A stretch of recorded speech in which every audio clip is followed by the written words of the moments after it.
মৰমৰ ছাত্ৰ ছাত্ৰীসকল, তোমালোকৰ যিটো north east regional institute for talent search এইটো অহা ৰবিবাৰে হ'ব। চ' সেয়েহে কেইটামান ইম্পৰ্টেণ্ট তোমালোকৰ লগত মই ডিছকাছ কৰিম। বহু ছাত্ৰ ছাত্ৰীয়ে পঢ়িব সময় নাপালে, এতিয়া কিছু পঢ়িছে, কিছু বাকী থাকিল, নিজৰ ওপৰত কনফিডেন্স নাই। তেনেকুৱা ছাত্ৰ ছাত্ৰীক কিছু হেল্প কৰিবৰ কাৰণে মই কেইটামান টিপছ লৈ আহিছোঁ, যিসকল ছাত্ৰ ছাত্ৰীয়ে বেছিভাগ কৰিব পাৰিছে, দুই এটা কৰিব পৰা নাই, সেই কৰিব নোৱাৰাকেইটা কেনেকৈ তোমালোকে কৰিবা, ঠিক আছে। ফাৰ্ষ্ট কথাটো হৈছে লগতে তোমালোকৰ চোৱাত যিকোনো এক্সাম দিয়াৰ আগতে প্ৰিভিয়াছ ইয়াৰ কুৱেশ্যন পেপাৰ বা কিছু নোটছ পঢ়ি যোৱাটো বহুতেই ইম্পৰ্টেণ্ট। চ' সেয়েহে আমাৰ তাত তোমালোকে পাই যাবা মাত্ৰ 39 টকাতে পেমেণ্ট কৰিলে প্ৰিভিয়াছ ইয়াৰ কুৱেশ্যন পেপাৰ লগতে নোটছ বিলাক আমাৰ পৰা পাই যাবা। যিটো হোৱাটছএপ নাম্বাৰ দেখা পাইছে এই নাম্বাৰটো SMS কৰি তোমালোকে লৈ ল'ব পাৰিবা, ঠিক আছে। মাত্ৰ 39 টকাতে লোৱা গৈছে, ঠিক আছে। তোমালোকে ফোন কৰিব নালাগে, SMS কৰিলে হ'ল, ঠিক আছে। এতিয়া চোৱা, প্ৰথমটো হৈছে যে সকলো পাৰা প্ৰশ্নবোৰ, মানে ধৰা হ'ল তোমালোকে সকলোখিনি পাৰিছা, কথাখিনি শুনিবা, ঠিক আছে। মেইন কথাখিনি শুনিবা। ধৰা হ'ল তোমালোকে সকলোখিনি পাৰিছা, পাৰাৰ পিছত তোমালোকে কিছু ৰৈ গৈছে, এই ৰৈ যোৱাকেইটা তোমালোকে ডাইৰেক্ট এৰি থৈ নাহিবা, ঠিক আছে। কিয় এৰি থৈ আহিব হাক দিছো, কাৰণ এই পৰীক্ষাটো নিগেটিভ মাৰ্ক নাই। নিগেটিভ মাৰ্ক মানে যে কৰি থৈ অহাৰ পিছত যদি ভুল হয় তাৰ পৰা নম্বৰ কাটি নিদিয়ে।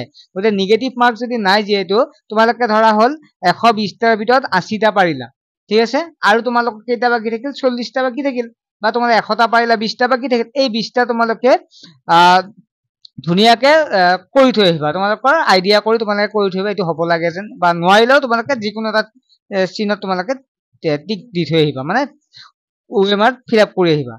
কিয় ফিল আপ কৰি আহিবা, কাৰণ নিগেটিভ মাৰ্কছ নাই, গতিকে তোমালোকে ফিল আপ কৰি আহিলে হ'ল। ফিল আপ কৰি অহাৰ পিছত তোমালোকৰ 20টা বা 40টা তোমালোকে এনে টিপ বা 20টা তোমালোকে টিপছ দি আহিলা, তাৰ ভিতৰত কমচে কম তোমালোকৰ 7-8টা হ'লেওতো হ'ব নহয়। গতিকে তোমালোকে য'ত এনে এৰি থৈ অহাত 7-8 নম্বৰ যদি পোৱাও নাছিলা, কিছুমানতো 10ও হ'ব পাৰে, আৰু ভাগ্য থাকিলে তোমালোকৰ 15ও হ'ব পাৰে, বুজি পাইছা। গতিকে তোমালোকে তেনেকুৱা কৰি থৈ আহিব পাৰা। আটাইখিনি তোমালোকে 20টাৰ ভিতৰত 15টাও হ'ব পাৰে, 10টাও হ'ব পাৰে, 5টা হ'লেও তোমালোকৰ কোনো প্ৰব্লেম নহয়। গতিকে সেই তেনেকুৱা কৰি থৈ আহিব পাৰা। আৰু নেক্সট কথা, যিবোৰত তোমাৰ আটাইবোৰ শুদ্ধ বুলি থাকে, তোমালোকে নাজানা, ধৰা 20টা বা 50টা 25টা তোমালোকে নাজানা, বাকীকেইটা ধুনীয়াকে কৰিলা।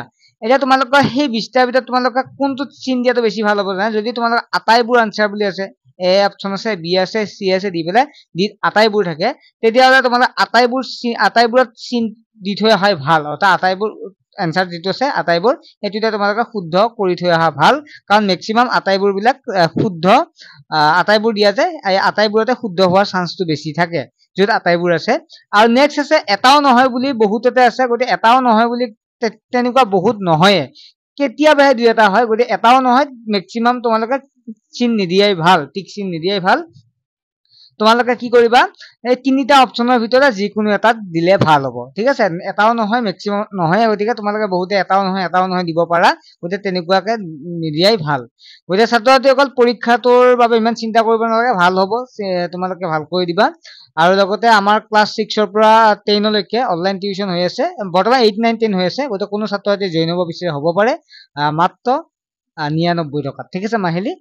ঠিক আছে, ভালদৰে পৰীক্ষাটো দিবা, আৰু প্ৰশ্ন কাকতখন মোক চেণ্ড কৰিবা পৰীক্ষা দিয়া শিকি, মই এনচাৰ বিলাক কৰি দিম, কেইটা হৈছে তোমালোকে চাব পাৰিবা, ঠিক আছে। এইখিনি টিপছ কেৱল তোমালোকক দিছো, ভালদৰে পঢ়া দেই, মেইন কথা পঢ়াই। যদি নোৱাৰা তেতিয়াহ'লে এই টিপছটো এপ্লাই কৰিব পাৰিবা, ঠিক আছে, বাই।